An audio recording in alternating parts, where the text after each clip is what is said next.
जब मैं 6 साल का था तब मुझे वापस छू परिवार में अपनाया गया। लेकिन 12 साल बाद उन्हें पता चला कि जिस नकली बेटे को उन्होंने बेरहमी से घर से निकाल दिया था, उसकी जिंदगी बाद में बेहद दुखों में बीती। जिस दिन चू जिंगनियन ने आत्महत्या की, उस दिन सबको अपने के पर पछतावा हुआ। मम्मी पापा और मेरी बहन अब कभी मेरा सामना नहीं कर पाए। वे मुझे एक बिजनेस शादी में भेजना चाहते थे, लेकिन गु चिंगहान ने उन्हें रोक दिया। उसने मुझसे शादी की सिर्फ इसलिए ताकि वो खुद मुझे तड़पा सके। सब तुम्हारी गलती है। जिस दिन तुम चू परिवार में वापस आए, तुमने जिंगनियन के सामने रोना क्यों शुरू किया? उसने कुछ भी गलत नहीं किया था। फिर तुम उसे घर से निकालना क्यों चाहते थे? तुम उसे आखिर क्यों बर्दाश्त नहीं कर सके? चूजे, तुम्हें जिंगनियन के साथ किए हर काम की सजा भुगतनी होगी। बाद में लगातार अपमान और दुख सहते सहते मेरी मौत हो गई। मैं उस सुबह में लौट आया जिस दिन वे लोग अनाथालय आए थे। बगल वाले बिस्तर पर लेटे छोटे लड़के ने मुझसे वह लंबी उम्र वाला ताबीज मांगा जिसे मैं बचपन से हमेशा अपने साथ रखता आया था। मैं एक पल के लिए ठिठक गया, फिर मुस्कुरा पड़ा। ठीक है, मैं तुम्हें दे देता हूँ। मेरी बात सुनते ही सामने वाला लड़का पहले तो हैरान रह गया, फिर उसके छोटे से चेहरे पर अचानक खुशी छा गई। सच में अजय, तुम सच में मुझे दे दोगे? इतना कहकर वह थोड़ा झिझका और मुझे ऊपर से नीचे तक देखने लगा। लेकिन ये तो तुम्हारी सबसे प्यारी चीज है ना? तुमने खुद कहा था कि इसे हमेशा अपने साथ रखोगे।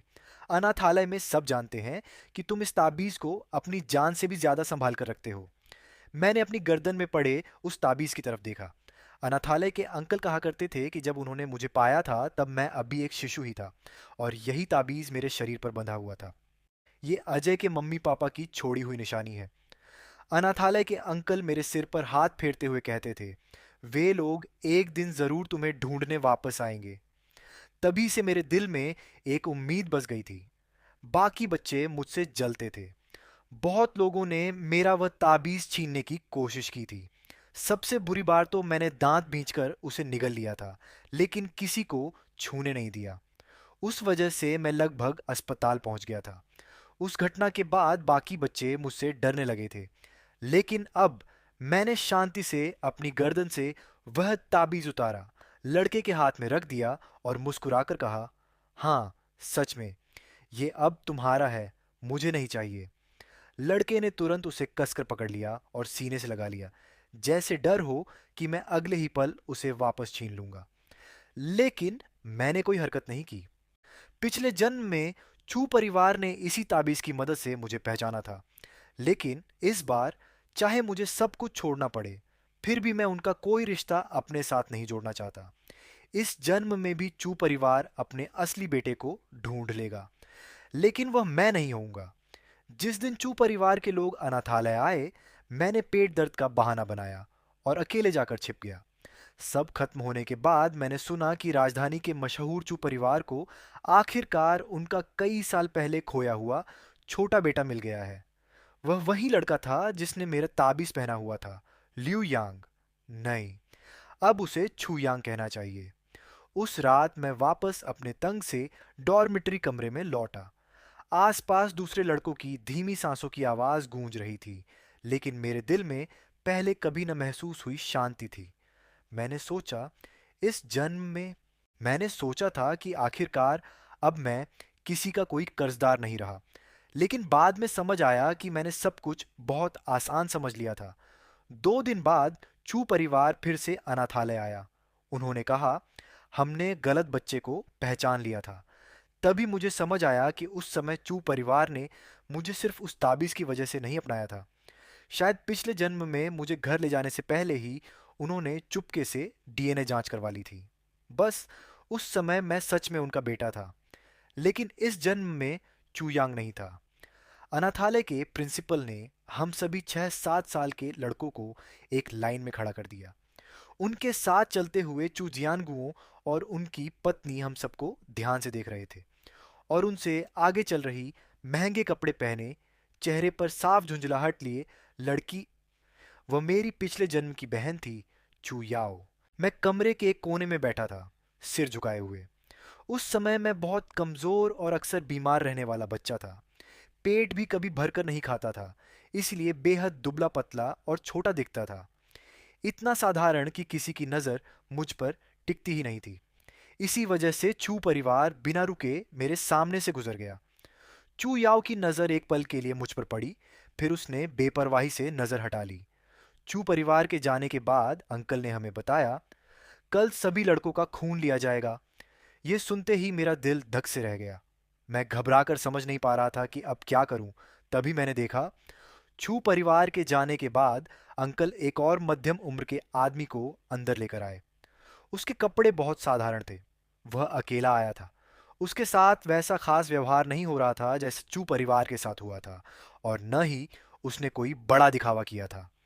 अंकल ने हम सभी बच्चों को उसके सामने खड़ा कर दिया ताकि वह अपनी पसंद से किसी बच्चे को चुन सके। वह हमें देखते समय थोड़ा झिझक रहा था, लेकिन उसकी आंखों में नरमी और अपनापन था। मैं उसे पहचानता था। वह छू परिवार का ड्राइवर और साथ ही उनका बटलर था। मैं उसे छू परिवार में पहले देख चुका था। पिछले जन्म में चू जिंग नियन की आत्महत्या के बाद चू परिवार ने मुझे रात का खाना खाने तक की इजाज़त नहीं दी थी।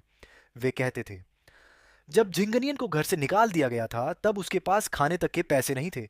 वह दिन रात भूखा रहता था। इतनी कम उम्र में ही उसे पेट की बीमारी हो गई थी। और तुम यहाँ आराम से ऐश की जिंदगी जी रहे हो, तरह तरह के महंगे खाने खा रहे हो। कम से कम तुम्हें उसके दर्द का थोड़ा एहसास तो होना ही चाहिए। ये कहते समय चू याओ मुझे इतनी नफरत से देखती थी कि जैसे मैं उसकी आंखों में चुभ रहा हूँ। उसके बाद मुझे कभी रात का खाना खाने नहीं दिया गया। धीरे धीरे हालत ऐसी हो गई कि पूरे दिन में सिर्फ एक बार ठंडा और बासी खाना मिलता था। उस समय सिर्फ वही बटलर अंकल मुझ पर तरस खाते थे। वे चुपके से दरवाजे की दरार से मेरे लिए थोड़ा खाना अंदर सरका दिया करते थे।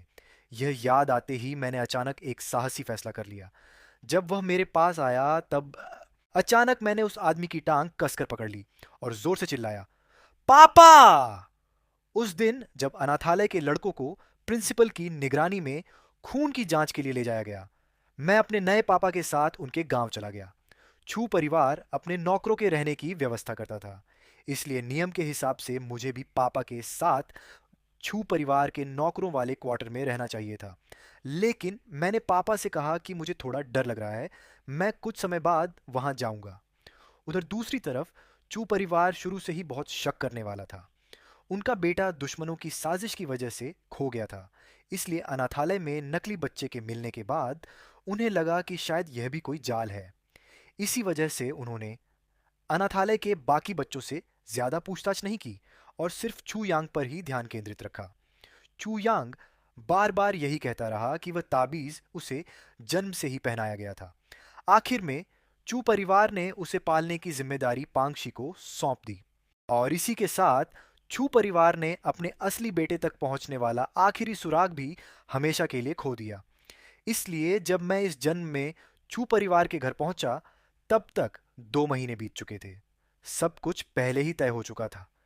जिस दिन मैं पापा के साथ चू परिवार में रहने आया, उस समय ड्राइंग रूम के सोफे पर छोटा सा सिसकते हुए की गोद में दुबका हुआ था। वह रोते रोते कह रहा था, दीदी, मम्मी पापा सच में मुझे घर से नहीं निकालेंगे ना? क्या मैं सच में यहीं रह सकता हूँ? कि चेहरे पर अजीब सा संकोच था, लेकिन फिर भी वह धीरे धीरे उसकी पीठ थपथपा रही थी। क्या बेकार की बातें सोच रहे हो? अगर वह वापस भी आ गया तब भी मम्मी पापा तुम्हें घर से नहीं निकालेंगे। ये कहते हुए उसने होंठ सिकोड़ कर आगे कहा, तुम्हें बचपन से इतना सिर चढ़ाकर रखा गया है, अकेले बाहर जाकर तुम जियोगे कैसे? तब तो मम्मी पापा दुख से मर ही जाएंगे। चू जिन नियन ने चुपके से सिर उठाकर उसका चेहरा देखा और धीमी आवाज में कहा, और दीदी, क्या दीदी को जिंगनियन की फिक्र नहीं है? चूयाओ एक पल के लिए चौंक गई, फिर हंस पड़ी। ठीक है, दीदी को ही सबसे ज्यादा तुम्हारी फिक्र है, ठीक? पूरा माहौल खुशियों और अपनापन से भरा हुआ था। मैं भी हल्का सा मुस्कुरा दिया और मुड़कर नौकरों के क्वार्टर की तरफ चला गया। छू परिवार को मेरे आने पर कोई शक नहीं हुआ। पापा ने कहा कि मैं उनका बेटा हूं जो अब तक गांव में दादाजी के साथ रहता था। चू फू रेन मुझे पहचान नहीं पाई। मेरी तरफ देखते हुए वह झुककर बैठ गईं। पता नहीं उन्हें क्या याद आ गया, लेकिन एक पल के लिए उनकी आंखें लाल हो गईं। अजय, उन्होंने धीरे से कहा, इस घर में तुम्हारी उम्र का एक और लड़का है। बहुत सुंदर बच्चा है, लेकिन इन दिनों उसका मन बहुत उदास रहता है। फिर उन्होंने नरम आवाज में पूछा, क्या तुम उसके साथ खेलोगे, उसका दोस्त बनोगे? चू फू रेन चाहती थी कि मैं चू जिन नियन का साथी बन जाऊं। मैंने कुछ देर सोचा, मैंने सिर हिलाया। ठीक है। सच कहूं तो चू जिन नियन थोड़ा नखरीला जरूर था, लेकिन उसके साथ रहना मुश्किल नहीं था। बस उसे प्यार से मनाना पड़ता था।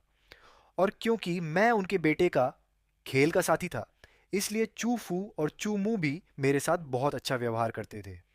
पापा तो मुझे अपने सगे बेटे की तरह प्यार करते थे। घर में अगर किसी से मेरा रिश्ता सबसे दूर था, तो वह शायद छू याओ थी। वह नौकर के बेटे को नीची नज़र से देखती थी और हमेशा मुझे हवा की तरह नज़रअंदाज करती थी। बस कभी कभी मैं उसे भौहें सिकोड़ कर मेरी तरफ देखते हुए पकड़ लेता था, लेकिन मैं हमेशा ऐसा दिखाता जैसे मैंने कुछ देखा ही नहीं। फिर कुछ समय बाद मेरी मुलाकात छू परिवार में गूकिंग हान से हुई।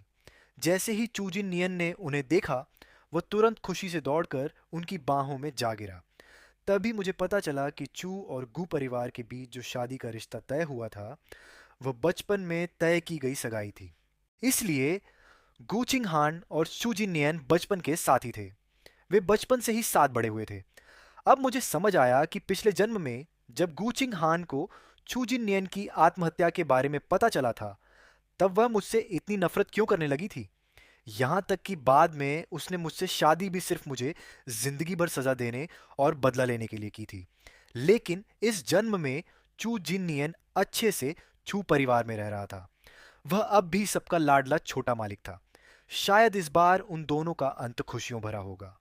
मैं यही सोच रहा था कि तभी गुचिंगान की नज़र अनजाने में मेरी तरफ उठी। मैंने ऐसे दिखाया जैसे मुझे एहसास ही नहीं हुआ और तुरंत सिर घुमाकर खिड़की के बाहर देखने लगा, उसकी नज़र से बचते हुए। समय तेजी से बीतता गया। पलक झपकते ही मैं और चूजिन 12वीं कक्षा में पहुंच गए। इन सालों में मैं अब भी चू परिवार के घर में ही रह रहा था और चू जिनन चू परिवार और गुचिंघान के प्यार और देखभाल में बड़ा हुआ था। बचपन में यह जानने का जो डर चू जिन नियन के मन में था कि वह असली चू परिवार का बेटा नहीं है, वह भी धीरे धीरे पूरी तरह खत्म हो गया। इस जन्म में वह हैंडसम, होशियार और आत्मविश्वासी था। स्कूल में भी वह काफ़ी मशहूर था और जहाँ तक मेरी बात है, मैं हमेशा बाकी लोगों से एक तय दूरी बनाकर रखता था, न बहुत करीब न बहुत दूर। चू याओ अब भी मुझे पसंद नहीं करती थी। हालांकि इन सालों में वह कभी कभी मुझसे दो चार बातें कर लेती थी, लेकिन ज़्यादातर उसकी बातें ताने और कटाक्ष से भरी होती थीं। मुझे नहीं पता था कि वह मुझसे इतनी नफरत क्यों करती है, लेकिन सच कहूं तो मुझे इसकी परवाह भी नहीं थी। और गू चिंगहान, चू जिन नियन के अलावा वह बाकी सब लोगों से बहुत ठंडी और दूरी बनाकर रहती थी, जैसे किसी को अपने पास आने ही नहीं देना चाहती हो। बस एक बात मुझे हमेशा थोड़ा अजीब लगती थी। ऐसा लगता था कि गू चिंगहान चू जिन नियान को उस नज़र से पसंद नहीं करती थी। वह उसे सिर्फ छोटे भाई की तरह मानती थी। एक बार संयोग से मैंने देखा कि जब गू चिंगहान चू परिवार में मेहमान बनकर आई थी, तब छू जिननियन रोते हुए गू चिंगहान के कमरे से बाहर भागा। मुझे देखते ही उसने घबराकर जल्दी से अपने शरीर का आधा हिस्सा ढक लिया। उसके चेहरे पर गुस्सा था या शर्म, मैं समझ नहीं पाया। लेकिन जैसे ही उसकी नज़र मेरे चेहरे पर पड़ी, वह अचानक रुक गया। रुको। वह कुछ देर तक मुझे देखता रहा जैसे किसी बात के बारे में सोच रहा हो। फिर धीरे से बोला, मैंने सुना है कि पिछले हफ्ते स्पोर्ट्स मीट में तुम्हारे पैर में मोच आ गई थी और किंघान दीदी ने ही किसी को भेजकर तुम्हें मेडिकल रूम पहुंचवाया था। मैं एक पल के लिए चौंक गया। फिर मुझे याद आया कि सच में ऐसा हुआ था। उस दिन किसी ने मुझे धक्का देकर गिरा दिया था, जिससे मेरे पैर में मोच आ गई थी। मैं अब भी संभल भी नहीं पाया था कि तभी दो काले कपड़ों वाले बॉडीगार्ड मेरी तरफ आए और उन्हें आदेश देने वाले इंसान की मौजूदगी बेहद ठंडी और दबाव भरी थी। मैंने सिर उठाकर उसकी साफ और तीखी जॉलाइन देखी। तभी मुझे एहसास हुआ कि वह गू छिंग हान थी। मैं कहना चाहता था कि उन्हें इतनी परेशानी उठाने की जरूरत नहीं है, लेकिन गू छिंग हान बस होंठ भींचे खड़ी रही और चुपचाप बॉडीगार्ड्स को मुझे मेडिकल रूम तक पहुंचाते हुए देखती रही। असल में इन सालों में मेरी और गू छिंग हान की लगभग कोई बातचीत नहीं हुई थी, लेकिन पता नहीं क्यों हर जगह किसी न किसी तरह मेरी मुलाकात उससे हो ही जाती थी। ये सोचकर मैंने हल्के से हूँ कहा। ये सुनते ही चूजिन नियन का चेहरा और भी खराब हो गया। उसने घूरते हुए पूछा, क्या तुम और किंगहान दीदी बहुत करीब हो? वो तुम्हारी मदद क्यों करती है? जबकि वो तो मेरे साथ भी। उसकी बात अचानक बीच में ही रुक गई। कमरे का माहौल तुरंत अजीब और भारी हो गया। कुछ देर बाद चू जिन नियन लाल आंखों से मुझे काफी देर तक देखता रहा, फिर बोला, तुम आखिर कब हमारे घर से निकलोगे? कहीं ऐसा तो नहीं कि तुम जिंदगी भर यहीं रहने वाले हो? क्या तुम सच में खुद को हमारे जैसा समझने लगे हो? मैंने चुपचाप नजरें झुका लीं। तुम चिंता मत करो, मैंने शांत आवाज में कहा। हाई स्कूल खत्म होते ही मैं यहां से चला जाऊंगा। सच कहूं तो मैं भी छू परिवार के घर में नहीं रहना चाहता था, लेकिन जब पापा जवान थे तब उनकी पत्नी को कैंसर हो गया था। इलाज के लिए उन्होंने अपनी सारी जमा पूंजी खर्च कर दी, यहां तक कि घर भी बेच दिया। अब मुझे गोद लेकर पालना उनके लिए पहले से ही बहुत मुश्किल था। मैं और ज्यादा स्वार्थी नहीं बन सकता था। अच्छी बात बस इतनी थी कि जैसे ही मैं यूनिवर्सिटी में दाखिला ले लूंगा, सब कुछ आसान हो जाएगा। ये कहकर मैंने उसके चेहरे की तरफ दोबारा नहीं देखा और मुड़कर वहां से चला गया। मैंने कभी भी छू परिवार के घर में लंबे समय तक रहने के बारे में नहीं सोचा था। दूसरी जिंदगी मिलने के बाद मैं एक बिल्कुल नई और आज़ाद जिंदगी जीना चाहता था। मेरा लक्ष्य था एशिंग दाजुए में दाखिला लेना। इस बात पर कई दिनों तक किसी ने कुछ नहीं कहा, लेकिन चू याओ का व्यवहार थोड़ा अजीब हो गया था। एक दिन उसने अचानक मुझसे पूछा, तुम इतनी दूर की यूनिवर्सिटी में दाखिला क्यों लेना चाहते हो? मैंने लापरवाही से जवाब दिया, कोई खास वजह नहीं, बस बाहर की दुनिया देखना चाहता हूँ। छू याओ कुछ देर तक चुप रही, फिर अचानक, जैसे बहुत चिढ़ गई हो, उसने जोर से अपनी चॉपस्टिक्स मेज पर पटक दी और सीधे ऊपर अपने कमरे में चली गई। चू मुंह हैरानी से बोली, इस बच्चे का गुस्सा दिन ब दिन इतना क्यों बढ़ता जा रहा है? मैंने चुपचाप सिर झुकाकर खाना खाना जारी रखा। हालांकि चू फू और चू मुंह भी मेरे फैसले से थोड़ा हैरान थे, लेकिन उन्होंने मेरा हौसला बढ़ाया। आखिरकार मैं सिर्फ उनके ड्राइवर का बेटा था। मेरे भविष्य से उनका कोई खास लेना देना नहीं था। मुझे लगा था कि बात यहीं खत्म हो जाएगी, लेकिन अगले दिन क्लास के ब्रेक में गू चिंग हान अचानक मुझे ढूंढते हुए आई। मैं अभी समझ ही नहीं पा रहा था कि वह मुझसे क्या चाहती है। तभी उसने सीधे पूछा, सुना है तुम एशंग दास शुए में आवेदन करने वाले हो? मैंने सिर हिलाया। तभी अचानक मुझे महसूस हुआ कि आसपास की हवा जैसे ठंडी हो गई है। मैंने सिर उठाकर देखा। गू चिंग हान चुपचाप मुझे देख रही थी और उसकी आंखों में जैसे बर्फ जमी हुई थी। क्यों? उसने मुझसे पूछा। क्या तुमने जिंगनियन से वादा नहीं किया था कि तुम दोनों साथ में एदाजुए जाओगे? असल में वह बात मैंने सिर्फ उसे खुश करने के लिए कही थी, और अब तो शायद गूचिंग हान भी ऐसा नहीं चाहती थी।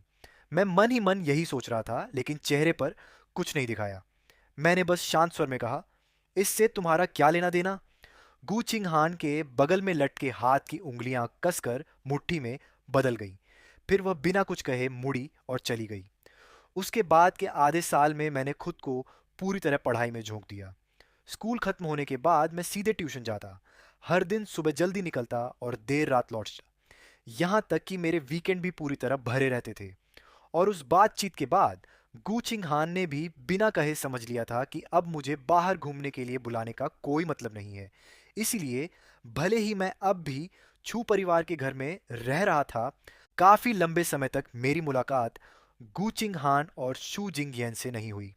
और जहां तक गू चिंग हान की बात थी, उससे दूरी बनाए रखना कुछ हद तक मेरी अपनी ही कोशिश थी। नई जिंदगी बस शुरू होने ही वाली थी और मैं नहीं चाहता था कि बाकी किसी चीज में अपना मन उलझाऊं। उस सप्ताहांत चू जिंग यैन का 17वां जन्मदिन था, लेकिन मुझे कोचिंग क्लास जाना था और मुझे लगा कि शायद वह मुझे वहां देखना भी नहीं चाहेगी। इसलिए मैंने उसका जन्मदिन का तोहफा चूयाओ को देकर कहा कि वह उसकी तरफ से पहुंचा दे। जब चूयाओ ने वह गिफ्ट लिया तो उसके चेहरे पर साफ नाराजगी थी। उसने कहा, इस बार जिंगयान अपना जन्मदिन घर पर मना रही है। आने वाले सब लोग अपने ही हैं। फिर तुम क्यों नहीं आना चाहते? मैंने माफी भरे स्वर में कहा, सच में जरूरी काम है। चू याओ गुस्से में वहां से चली गई। कोचिंग खत्म होने के बाद भी मुझे एक मुश्किल सवाल समझ नहीं आया था, इसलिए मैं अपने एक सहपाठी के घर पढ़ने चला गया। तभी पापा का फोन आया। तभी मुझे एहसास हुआ कि रात के लगभग 11 बजने वाले हैं। मेरे सहपाठी ने मुझे अपने घर रुकने का कहा। मैंने थोड़ा सोचा और मान गया। मैं पापा को यह बताने ही वाला था कि तभी गुआंगचेंग हान का फोन आ गया। उसकी आवाज हमेशा की तरह शांत थी। तुम अभी कहाँ हो? लोकेशन भेजो, मैं रास्ते में तुम्हें ले लूंगी। मैं अभी मना करने ही वाला था कि उसने फिर कहा, जियांग अंकल तुम्हारी बहुत चिंता कर रहे हैं। मैं कुछ पल चुप रहा, फिर धीरे से बोला, आपको परेशानी होगी। लेकिन आखिरकार मैंने उसे अपनी लोकेशन भेज दी। 10 मिनट बाद उसका मैसेज आया, नीचे आओ। मैंने अपने सहपाठी से विदा ली और लिफ्ट से नीचे उतर गया। गूचिंग हान की कार अंधेरे में खड़ी थी। मैंने अपना बैग पीठ पर टांगा, पीछे की सीट का दरवाजा खोला और चुपचाप अंदर बैठ गया। कार धीरे धीरे खामोशी में आगे बढ़ने लगी। मैं चुपचाप ईयरफोन लगाकर गाने सुनने लगा। अचानक गूचिंग हान ने कहा, तुम मुझसे बहुत नफरत करते हो, है ना? मैं एक पल के लिए ठिठक गया, फिर हल्का सा मुस्कुरा पड़ा। नहीं तो, मैंने एक और बात जोड़ दी, हम लोग वैसे भी ज्यादा करीब नहीं हैं, फिर मैं तुमसे नफरत क्यों करूंगा? अचानक मुझे अपना पिछला जन्म याद आ गया। उस साल जब मुझे आखिरकार चूजिया वापस ले जाया गया था, मैं बहुत खुश था कि इतने सालों बाद अपने परिवार से मिल पाया। लेकिन अगले ही पल घर के अंदर मैंने चूजिंग नियन को देखा। उस समय मैं दुबला पतला, छोटा सा, शर्मीला और बेहद हीन भावना से भरा हुआ था, जबकि चू जिंग नियान, जिसे गलती से चू जिया का बेटा बनाकर पाला गया था, हमेशा से परिवार का लाडला रहा था। उसे बहुत प्यार और ऐशो आराम में बड़ा किया गया था। उसकी त्वचा गोरी थी, चेहरा बेहद हैंडसम, और उसने महंगा छोटा सूट पहन रखा था। जैसे ही उसने मुझे देखा, वह रो पड़ा। उसकी आंखें आंसुओं से भर गईं और वह लगातार माँ, पापा, दीदी पुकारता जा रहा था। इसलिए मैं भी रो पड़ा, क्योंकि हम दोनों को ही छोड़े जाने का डर था। छू परिवार के माता पिता ने काफी देर तक सोच विचार किया और आखिरकार कठोर फैसला लेते हुए चू जिंगनियन को घर से भेज दिया। मेरी यादों में मौजूद वो खूबसूरत और मासूम लड़का बहुत जल्द ही मेरी जिंदगी से गायब हो गया। फिर मेरे 18वें जन्मदिन वाले दिन चू जिंगनियन ने एक तंग किराए के कमरे में आत्महत्या कर ली। तभी चू परिवार को पता चला कि इन सालों में उसकी जिंदगी कितनी दर्दनाक रही थी।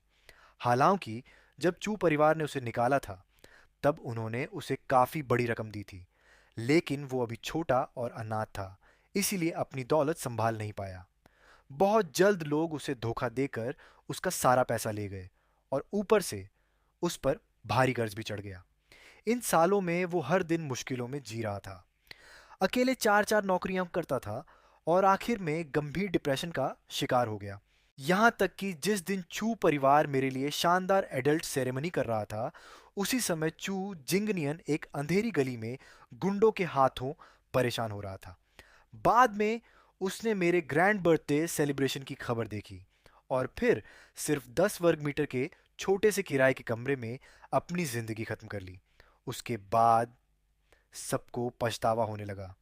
जिस दिन हम उसकी अंतिम संस्कार से लौटे, उस दिन चू याओ घर आते ही बिना कुछ कहे मुझे जोर से मुक्का मार दिया। वार इतना जोरदार था कि मेरे होंठ फट गए और आंखों के आगे अंधेरा छा गया। लेकिन चू परिवार में से किसी ने भी उसे रोका नहीं। मम्मी पापा बस ठंडी नजरों से मुझे देखते रहे। उसी पल मुझे समझ आ गया कि उनके पूरे परिवार के दिल में मेरे लिए नफरत पैदा हो चुकी थी। उसके बाद चू याओ ने मुझे हर तरह से परेशान करना शुरू कर दिया और चू माता पिता भी अब मेरा सामना नहीं कर पा रहे थे। उन्होंने कू परिवार के साथ मेरी सगाई तोड़ने का फैसला किया और मुझे एक अमीर, तलाकशुदा, अधेड़ उम्र की महिला से शादी करवाने की बात की। लेकिन हमेशा चुप रहने वाली गुछिंघान ने उन्हें रोक दिया। उसने शादी का वादा निभाया और मुझसे शादी कर ली। उस समय मुझे लगा था कि वो मेरी जिंदगी की उम्मीद है, मेरा सहारा है। लेकिन बाद में मुझे पता चला कि वो सिर्फ अपने खोए हुए प्यार का बदला खुद अपने हाथों से लेना चाहती थी।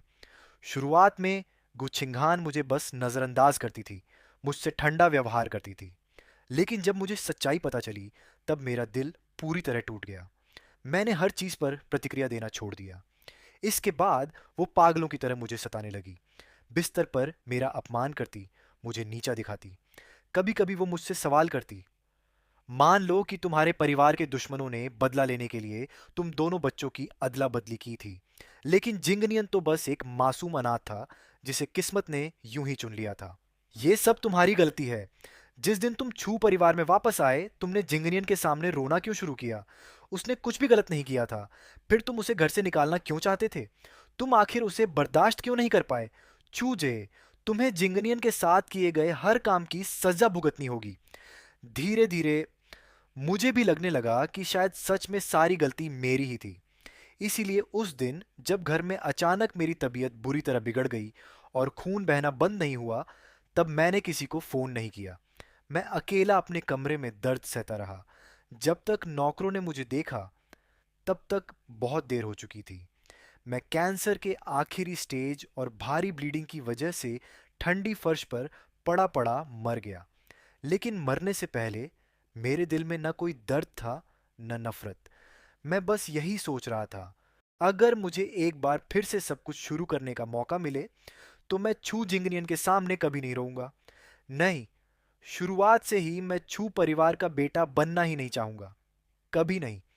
अचानक तेज ब्रेक की आवाज ने मुझे यादों से बाहर खींच लिया। कार के अंदर लंबे समय तक खामोशी छाई रही। मैंने सिर उठाकर रियरव्यू मिरर में देखा और मेरी नज़र सीधे उस औरत की आंखों से टकरा गई। गुचिंगहान का चेहरा शांत था, लेकिन उसकी आंखें गहरी अंधेरी और ठंडी लग रही थीं। वो काफी देर तक बस चुपचाप मुझे देखती रही। फिर अचानक उसने पूछा, क्या हम इतने अजनबी हैं? उसने ये बात ऐसे कही जैसे बस यूं ही कैजुअली पूछ रही हो।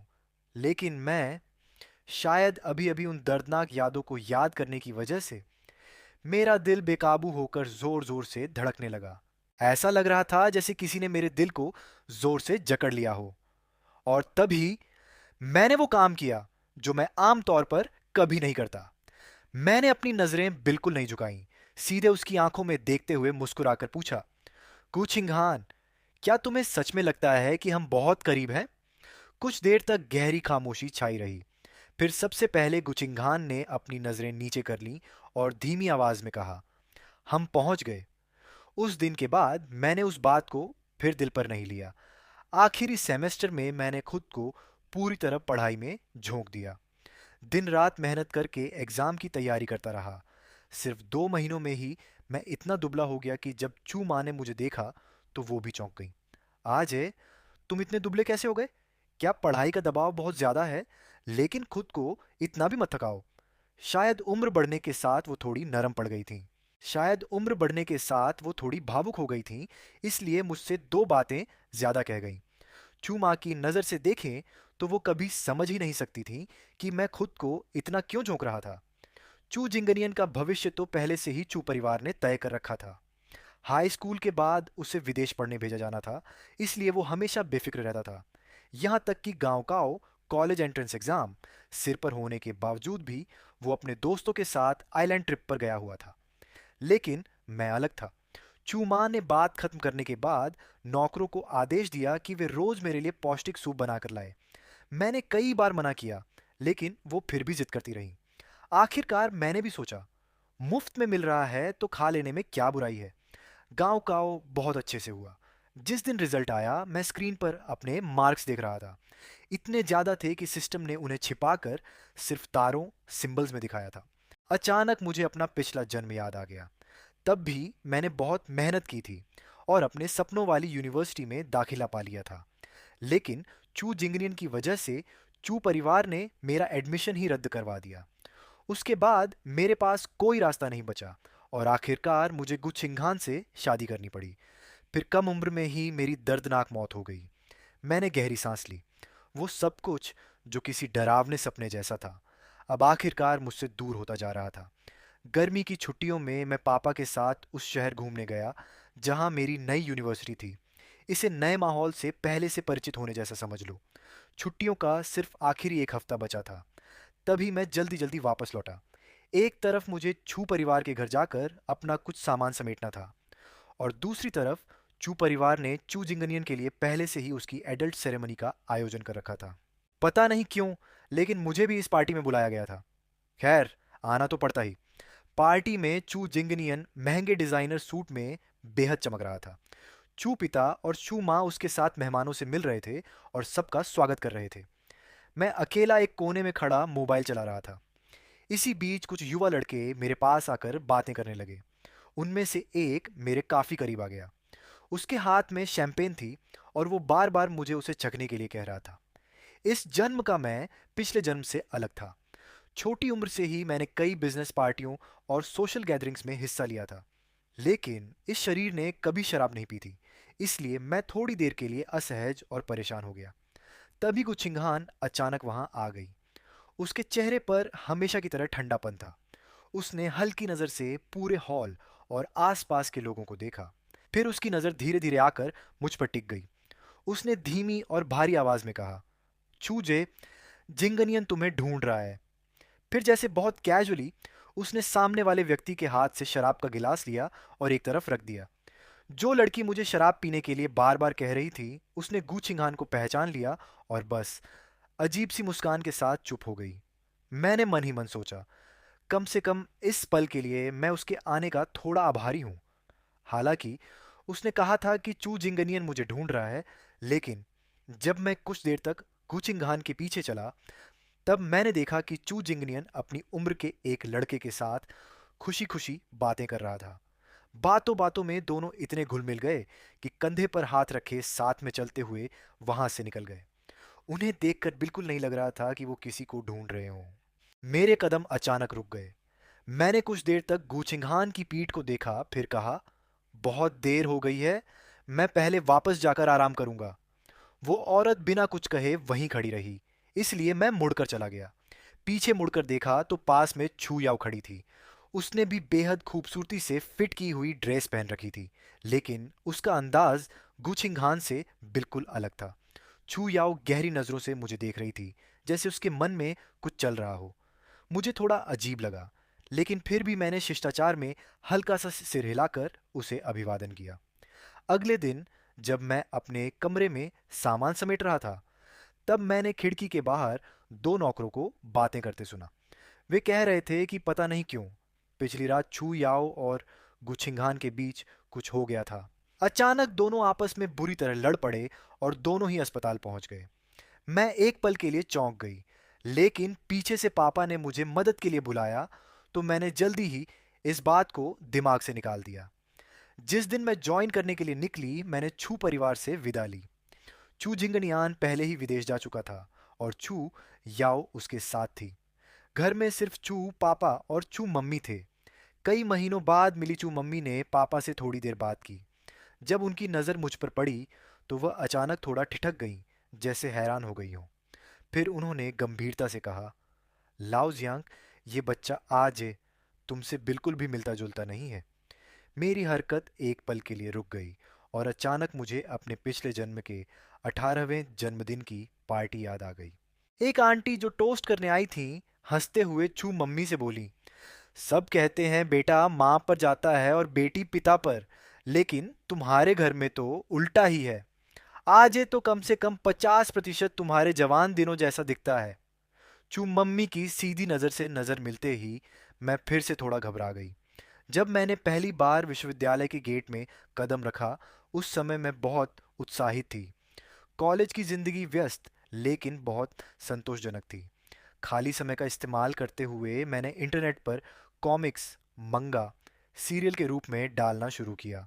ये मेरे पिछले जन्म के कुछ अधूरे सपनों को पूरा करने जैसा था। समय के साथ मुझे थोड़ा नाम भी मिलने लगा। मैंने अपनी कमाई का एक हिस्सा पापा को भेज दिया। वह बहुत खुश हो गए। रात को उन्होंने मुझे वीडियो कॉल किया और मुझसे बहुत सारी बातें की। मैं भी मुस्कुराते हुए एक एक बात का जवाब देती रही। लेकिन पता नहीं क्यों वीडियो में छू पापा और चू मम्मी भी दिखाई दे रहे थे। चू मम्मी ने मुस्कुराते हुए मुझसे बात की, लेकिन उनकी नज़रें सीधे मेरे चेहरे पर टिकी हुई थीं, जैसे कुछ सोच में डूबी हों। कॉल खत्म होने से पहले ही चू मम्मी ने मेरे पापा से पहले पूछ लिया, आज ये तुम घर कब आओगे? मेरे दिल में एक झटका सा लगा। मैंने बस इतना कहा, नए साल, त्योहार पर, और जल्दी से कॉल काट दी। उस रात मैं हॉस्टल में थी और पूरी रात सो नहीं पाई। छू परिवार से अलग होने के बाद मैंने कभी खुद से उनसे संपर्क नहीं किया। छू याऊ ने कॉलेज शुरू होने पर बस एक बार मुझसे पूछा कि मैं कैसी हूँ। मैंने जवाब दिया कि मैं ठीक हूँ। उसके बाद उसने फिर कोई मैसेज नहीं किया।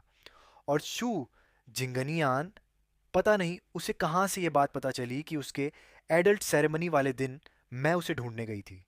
कॉलेज शुरू होने के लगभग एक महीने बाद एक दिन उसने अचानक मुझे फ़ोन किया। दोनों तरफ काफी देर तक चुप्पी छाई रही। फिर उसने ही पहले बात शुरू की। उसकी आवाज थोड़ी अजीब सी लग रही थी। चूजे, तुम सच में बहुत बेदिल हो, उसने कहा।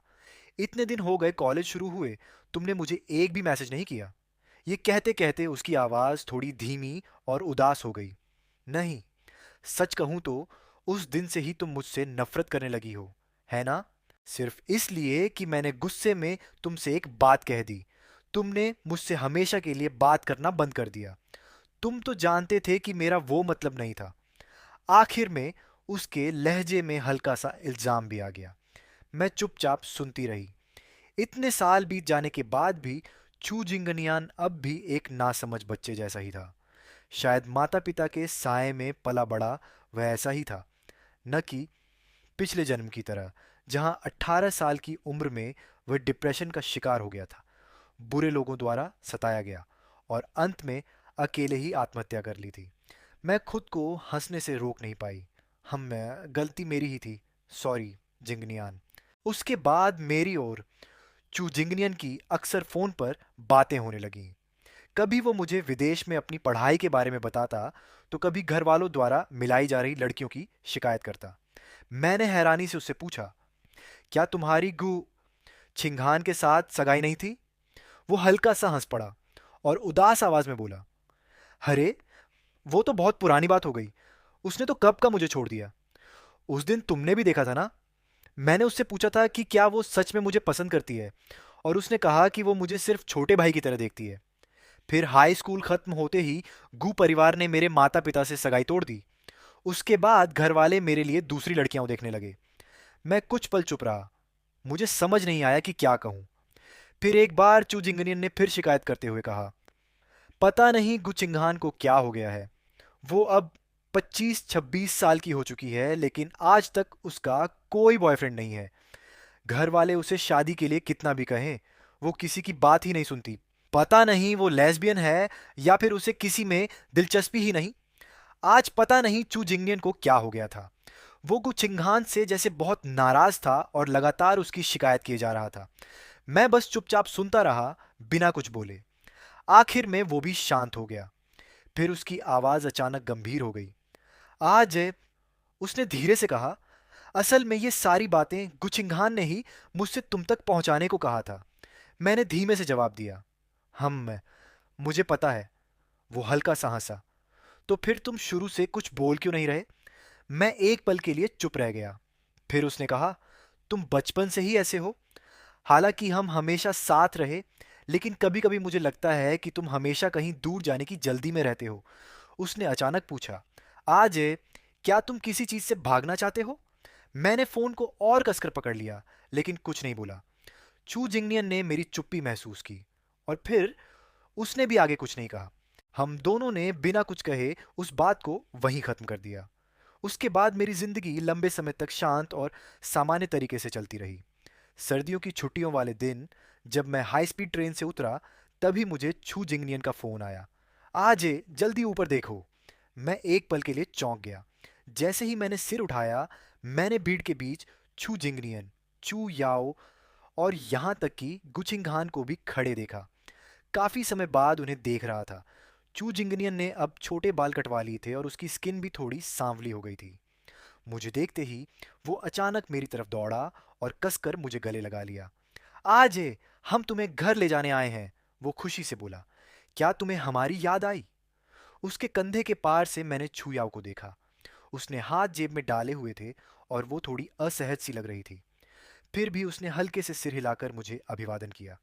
कुछ पल के लिए हमारी नजरें आपस में मिलीं। मैंने तुरंत अपनी नजरें हटा लीं। हाँ, काफी याद आई, मैंने हल्के से जवाब दिया। लेकिन एक और नजर थी जो बिना कुछ कहे लगातार मुझ पर टिकी हुई थी। मैंने सिर उठाकर देखने की हिम्मत नहीं की। पूरे रास्ते छू जिंगनियन हमेशा की तरह बेहद चंचल और बातूनी बना रहा। वो लगातार बातें करता रहा और बाकी लोग भी बीच बीच में जवाब देते रहे। इसी वजह से जब हम चू परिवार के घर पहुंचे, तब तक मेरा मूड काफी हल्का और आरामदायक हो चुका था। लेकिन जैसे ही मैंने लिविंग रूम में बैठे उस इंसान को देखा, मेरा दिल अचानक रुक सा गया। लिू यांग। वो लड़का चुपचाप सोफे पर बैठा था। हालांकि अब वो बड़ा हो चुका था, फिर भी उसके चेहरे में बचपन की झलक साफ पहचानी जा सकती थी। मैं दरवाजे पर ही ठिठक गया। आज क्या हुआ? जब चू जिंगनियन ने देखा कि मैं आगे नहीं बढ़ रहा, तो उसने पीछे से हैरानी में मुझे पुकारा। लियू यांग की हरकत भी अचानक रुक गई। शायद ये जाना पहचाना नाम सुनकर उसकी पुरानी यादें ताज़ा हो गई थीं। उसने धीरे से सिर उठाकर मेरी तरफ देखा, और उसी पल मेरा दिल जोर जोर से धड़कने लगा। मेरे हाथ पैर जैसे सुन्न पड़ गए और पीठ पर ठंडा पसीना निकल आया। लियू यांग कुछ देर तक अनिश्चित नज़रों से मुझे देखता रहा, फिर हल्का सा मुस्कुराकर बोला, तो ये तुम हो? आज काफ़ी समय बाद मिल रहे हैं। उस पल ऐसा लगा जैसे सब कुछ टूटकर बिखर गया हो। उसके बाद क्या क्या हुआ, सब कुछ इतना अस्त व्यस्त और उलझा हुआ था कि मुझे ठीक से याद भी नहीं। बस मुझे छू माँ की अविश्वास से भरी आंखें याद हैं, छू याओ के गुस्से भरे सवाल, लियू यांग का घबरा कर सफाई देना, छू पिता का खुद को शांत रखने की कोशिश करते हुए बटलर से कुछ कहना, और चू जिंगनियन की आंसुओं से भरी धुंधली आंखें। मैंने अनजाने में फिर से पापा को ढूंढना चाहा। जब मैं पूरी तरह घबराया और खोया हुआ खड़ा था, तभी अचानक किसी ने मेरी कलाई कसकर पकड़ ली। वो मुझे जोर से खींचते हुए बाहर ले गई, और मैं आखिरकार छू परिवार के उस घुटन भरे माहौल से निकल पाया। तभी मुझे एहसास हुआ कि मुझे बाहर खींचने वाली कोई और नहीं, बल्कि गुचिंगहान थी। उसने मुझे सीधे आगे वाली सीट पर बैठा दिया, फिर खुद ड्राइविंग सीट पर बैठी। उसने सीट बेल्ट लगाई, हैंड ब्रेक हटाया, गाड़ी स्टार्ट की और कार आगे बढ़ने लगी। जब कार चल पड़ी, तब जाकर मुझे पूरी तरह होश आया। मैंने घबराहट में पूछा, तुम मुझे कहाँ ले जा रही हो? मुझे वापस जाकर अपने पापा को ढूंढना है, वो। लेकिन मेरी बात पूरी होने से पहले ही गूचिंगहान ने बीच में रोक दिया। उसकी आवाज़ धीमी लेकिन बेहद भारी थी। पापा, क्या वो सच में तुम्हारे असली पिता हैं? मैं अचानक चुप हो गया। गूचिंगहान का चेहरा समझ पाना मुश्किल था। उसकी गहरी आंखें अंधेरे जैसी लग रही थीं। वो मुझे घूरते हुए बोली, छूजे, तुम आखिर हो कौन? तुम आखिर क्या छिपा रहे हो? मैंने धीमी आवाज में कहा, गूचिंगहान, प्लीज गाड़ी रोक दो, मुझे उतरना है। मैंने तुम्हारे बारे में जांच की है। तुम भी उसी अनाथालय के बच्चे थे, और उस दिन तुम भी वहां मौजूद थे। लेकिन तुम्हें किसी ने पहचाना ही नहीं। तुमने अपना पहचान वाला लॉकेट किसी और को दे दिया था। यानी तुम्हें पहले से अपनी असली पहचान पता थी, है ना? क्या तुम सच में इतने ज्यादा नहीं चाहते थे कि छू परिवार तुम्हें ढूंढ ले? तुम छू परिवार से इतनी नफरत करते हो कि एक नौकर के द्वारा गोद लिया जाना भी तुम्हें मंजूर था? मैं समझ नहीं पा रही। उस समय तुम सिर्फ 6 साल के थे। आखिर क्यों? मैंने अचानक उसे बीच में रोक दिया। बस, तुम्हें मुझसे सवाल पूछने का कोई हक नहीं है। गाड़ी रोको, मुझे उतरना है। वो औरत अचानक हल्का सा हंस पड़ी। मुझे हक नहीं है? तो फिर किसे है? क्या उन असली माँ बाप को जिनसे तुम आज तक ऐसे भागते हो जैसे वो कोई जहरीले सांप हो? उसकी नजरें मुझ पर जमी रहीं।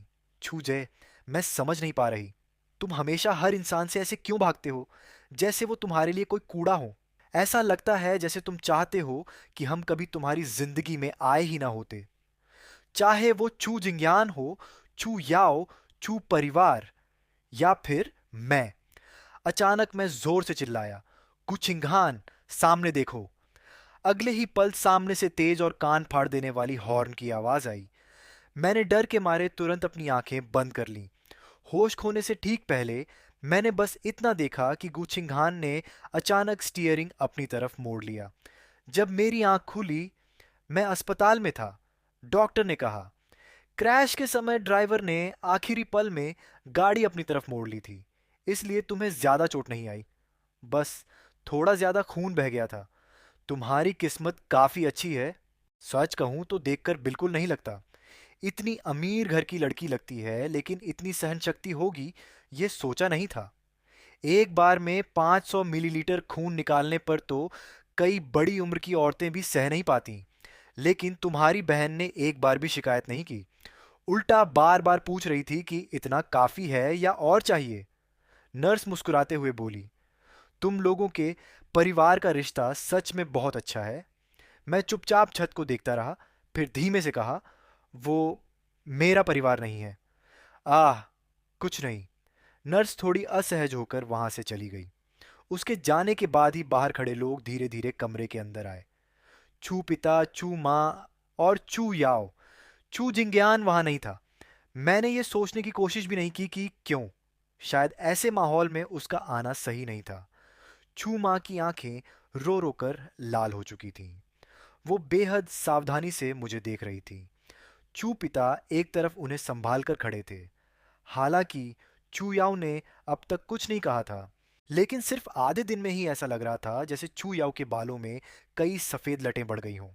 आखिर में मेरी नज़र उसके बेहद पीले चेहरे पर जाकर रुकी।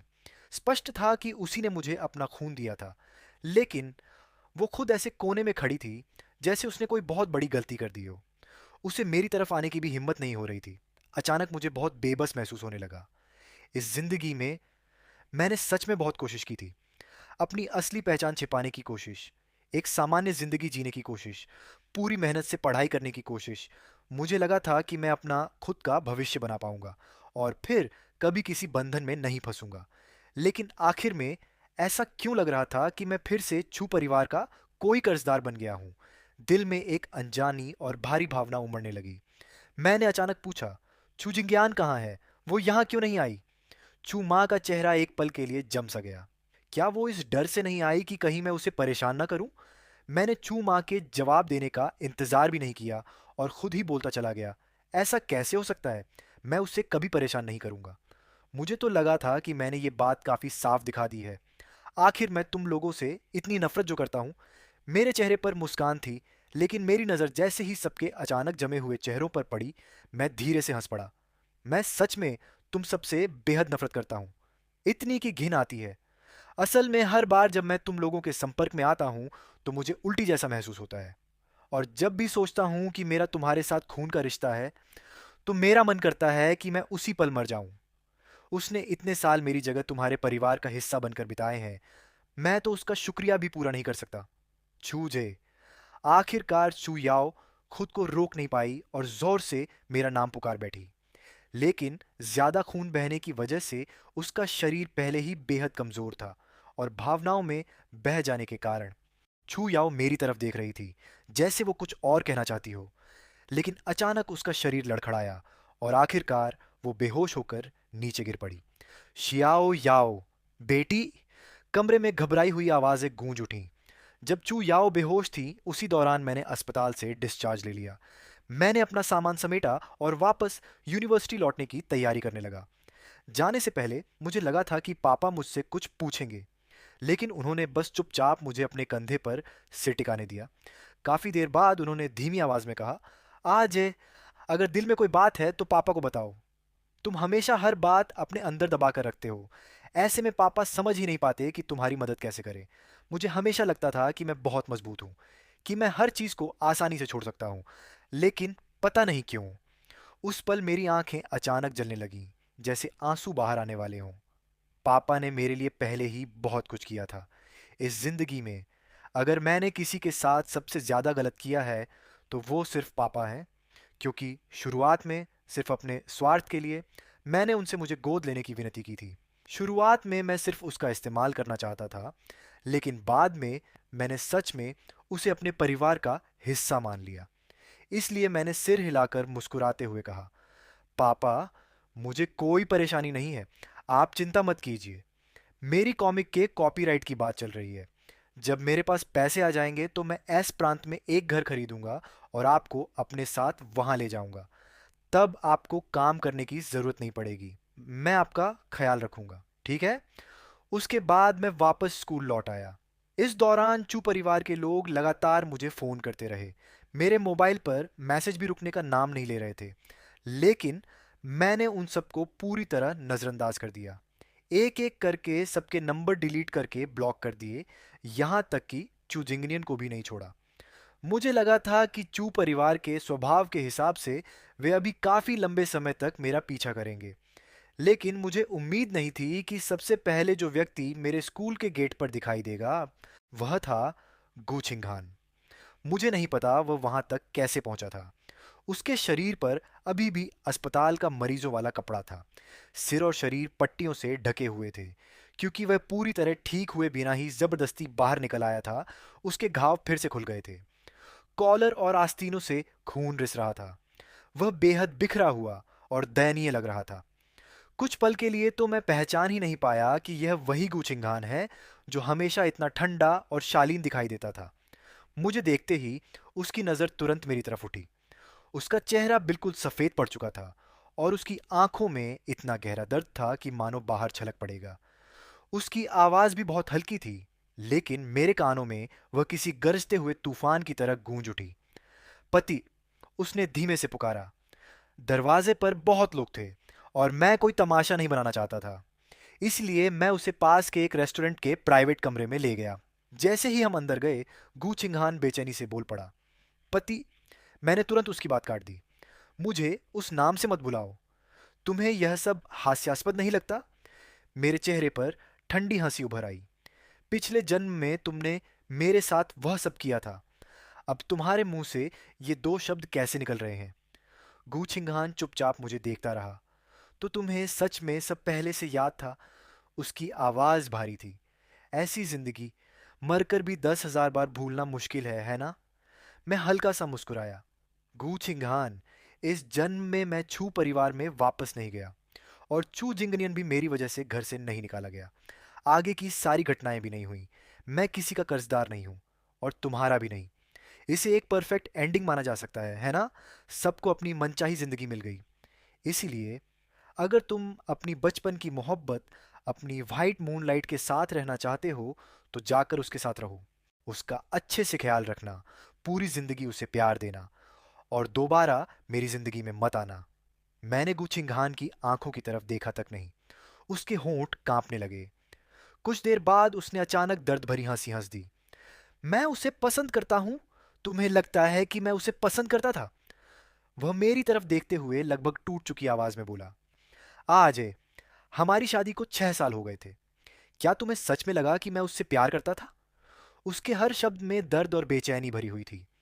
तुम जानते भी हो, क्या तुम जानते हो कि पिछले जन्म में तुम्हारी मौत के बाद मैं... मुझे जानने की जरूरत नहीं है। मैंने शांत स्वर में उसकी बात काट दी। मुझे सिर्फ इतना पता है कि तुमने उससे बदला लेने के लिए मुझसे शादी की थी।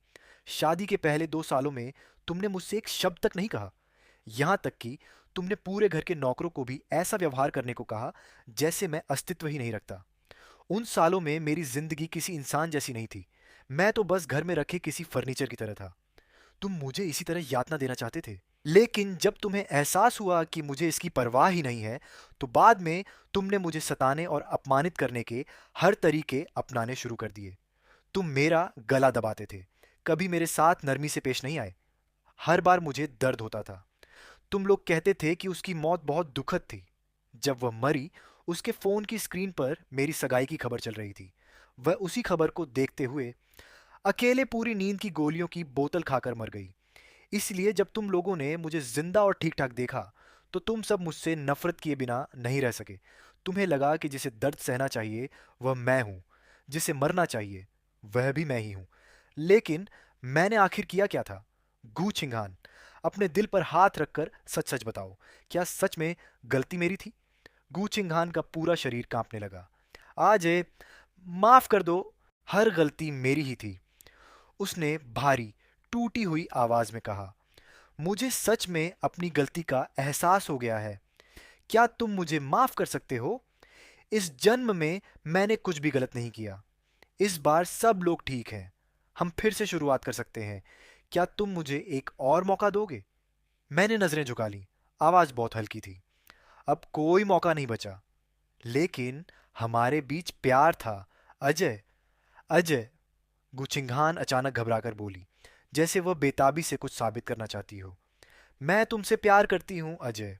सच? मैंने कहा। तुम्हारा प्यार मुझे घिन दिलाता है। गुचिंघान का पीला चेहरा आखिर पूरी तरह रंगहीन हो गया। वह एक शब्द भी नहीं बोल पाई। वह उठकर मुझे पकड़ना चाहती थी, लेकिन ज्यादा खून बह जाने की वजह से सीधे जमीन पर गिर पड़ी। फिर भी गुचिंघान ने हार नहीं मानी। वह अपने हाथों के सहारे खुद को संभालते हुए आगे बढ़ती रही। वह जैसे रेंगते हुए मेरी तरफ आने की कोशिश कर रहा था।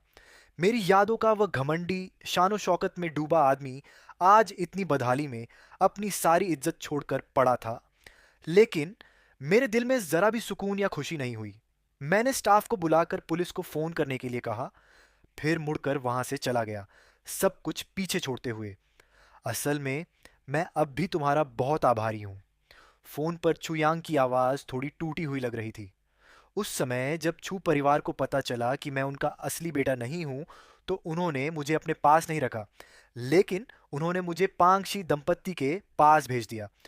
उन दोनों की अपनी कोई संतान नहीं थी और उन्होंने हमेशा मेरे साथ बहुत अच्छा व्यवहार किया। इन सालों में मैं काफ़ी खुश रहा हूँ। माफ़ करना, बाद में मैं उनके साथ कहीं और रहने चला गया, इसलिए छू परिवार की बातों के बारे में कुछ नहीं जान पाया। उस दिन जब मैंने तुम्हें छू परिवार में देखा, तो मुझे लगा था कि उन्होंने तुम्हें वापस अपना लिया है। कोई बात नहीं, मैंने हल्का सा मुस्कुराते हुए कहा। बाद में उसने मुझसे कई बार चू फैमिली के बारे में बात की। वैसे तुमने सुना क्या? कहते हैं कि मिसेस चू बीमार पड़ गई हैं। एक दिन जब वो जागी, तो ऐसा लगा जैसे कोई भयानक सपना देखकर उठी हो। अचानक उनकी मानसिक हालत बिगड़ गई।